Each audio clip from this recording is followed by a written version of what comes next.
બે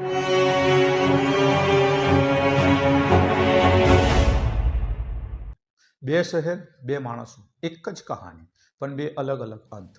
પણ મિત્રો, આ નથી કોઈ ફિલ્મની વાત. આ છે સુરત અને વડોદરામાં છેલ્લા 3 દિવસમાં બનેલી સાચી ઘટના. અને હવે પ્રશ્ન એ નથી કે આ બધું ક્યારે બંધ થશે. પ્રશ્ન એ છે કે આગલો શિકાર કોણ હશે.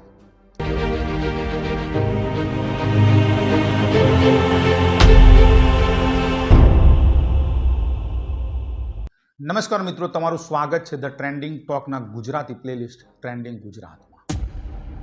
મિત્રો, ઘર તો આશરો હોય છે, પણ એક દિવસ એ ઘર કેદખાનું બની ગયું, કેમ કે એક ફોન આવ્યો.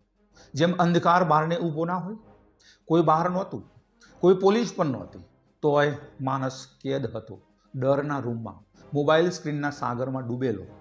સુરત શહેરમાં જીવ બચી ગયો, પણ વડોદરા શહેરમાં જીવ સિંચાઈની જેમ વહી ગયો.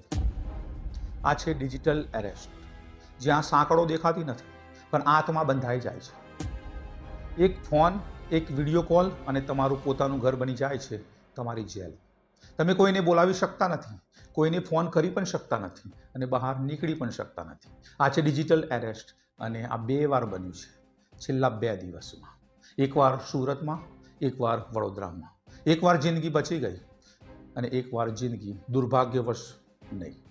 મિત્રો, સુરત વરાછા વિસ્તાર 20 નવેમ્બર બપોરના સમયે 62 વર્ષીય અમિત દેસાઈ પોતાના ઘરે છે.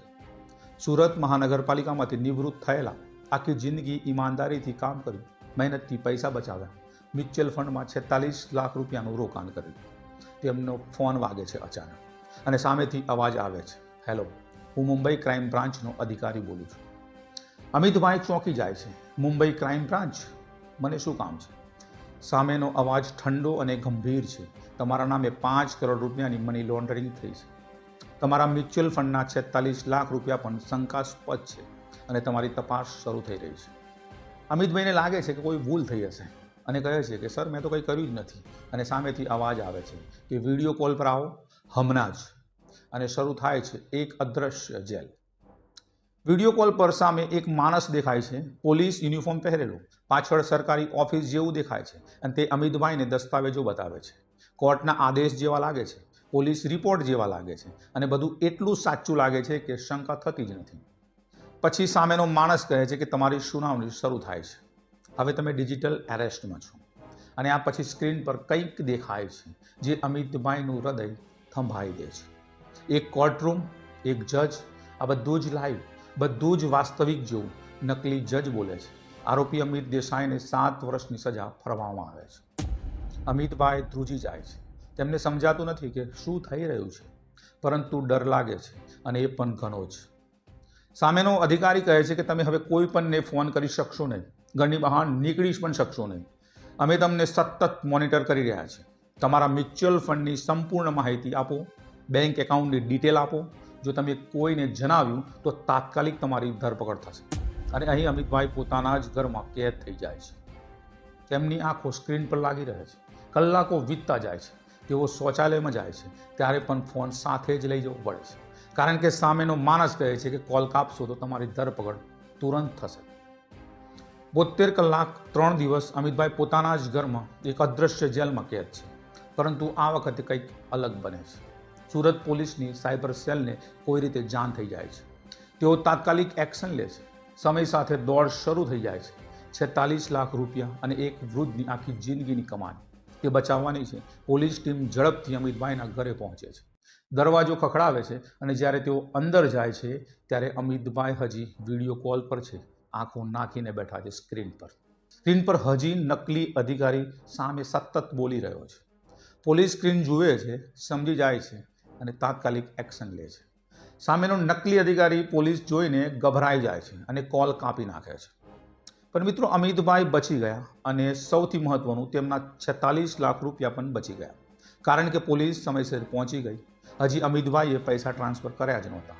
જો કોઈએ જાણ ન કરી હોત તો અમિતભાઈની આખી જિંદગીની કમાણી 10 મિનિટમાં ગાયબ થઈ જાય. પરંતુ મિત્રો, આ વાર્તા ખતમ થતી નથી. સુરતથી થોડે દૂર વડોદરામાં બીજી જગ્યાએ બીજા એક માણસ સાથે આ જ કહાની બની હતી, પરંતુ ત્યાં કોઈ સમયસર પહોંચ્યું જ નહીં.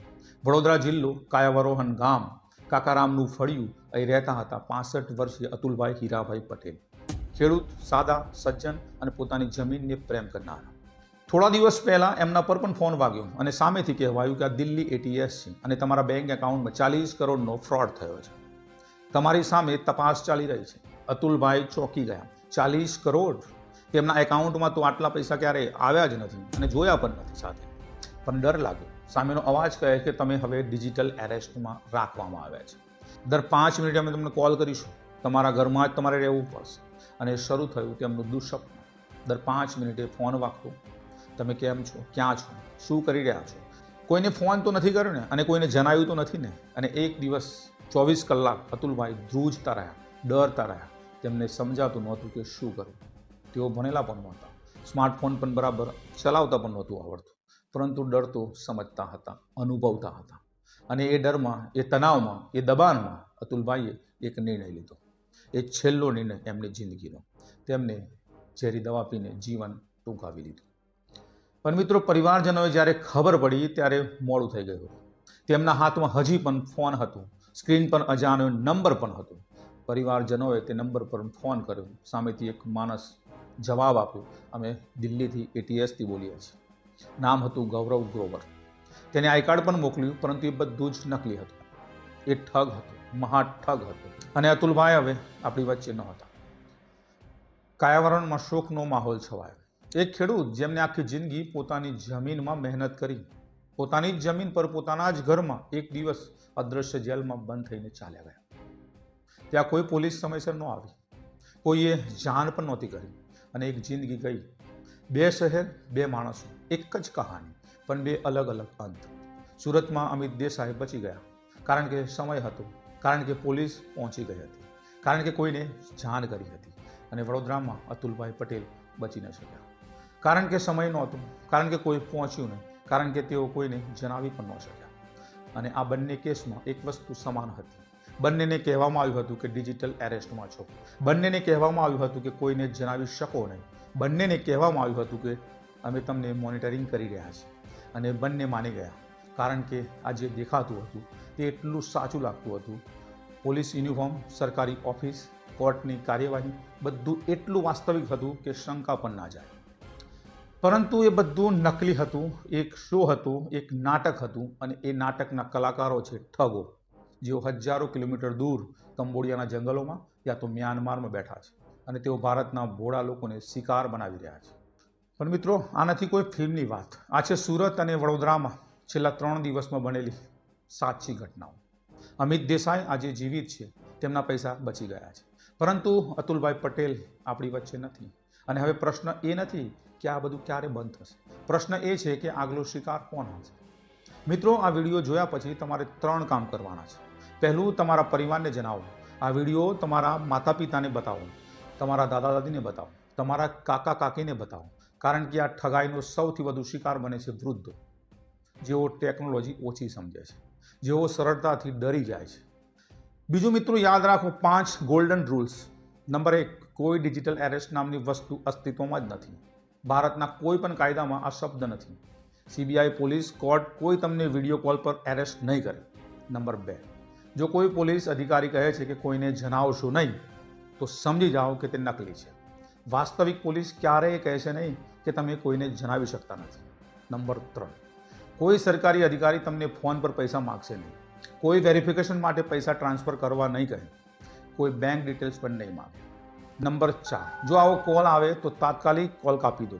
ડરશો નહીં, તમારા પરિવારને જણાવો, પોલીસને ફોન કરો અને સાયબર હેલ્પલાઇન 1930 પર કમ્પ્લેન કરો. નંબર 5, યાદ રાખો, જો તમે ઘરમાં છો તો તમે સુરક્ષિત છો. કોઈ તમને વિડીયો કોલ પર એરેસ્ટ નહીં કરી શકે અને તમને કોઈ વર્ચ્યુઅલ જેલમાં નહીં મોકલી શકે. મિત્રો, આ વિડીયો શેર કરો, તમારા વોટ્સએપ ગ્રુપમાં મોકલો, તમારા પરિવારના ગ્રુપમાં મોકલો, કારણ કે કદાચ આ વિડીયોથી કોઈની જિંદગી બચી શકે છે. અમિતભાઈ દેસાઈ બચી ગયા કારણ કે કોઈએ સમયસર જાણ કરી. અને અતુલભાઈ પટેલ આપણી વચ્ચે નથી કારણ કે તેઓ કોઈને જણાવી જ ન શક્યા. હવે તમારા હાથમાં છે આગલા અમિતભાઈ દેસાઈને બચાવવાની શક્તિ. અને યાદ રાખો, વિડીયો કોલ પર કોઈ એરેસ્ટ નથી. સરકારી અધિકારી ફોન પર પૈસા નહીં માગે. કોઈને જણાવશો નહીં એવું કહે તો સમજો કે નકલી છે. અને સાયબર ક્રાઇમ હેલ્પલાઇન નંબર 1930 જો શંકા જાય તો તાત્કાલિક કોલ કરો, પોલીસને જણાવો. અને મિત્રો, આ વિડીયો જો એક પણ વ્યક્તિની જિંદગી બચાવે તો આપણું કામ સફળ થયું એવું કહેવાશે. કોમેન્ટમાં જય હિન્દ લખો જો તમે આ સંદેશો તમારા પરિવાર સુધી પહોંચાડવાનું મને વચન આપો છો. જય હિન્દ, જય ભારત, જય ગરવી ગુજરાત.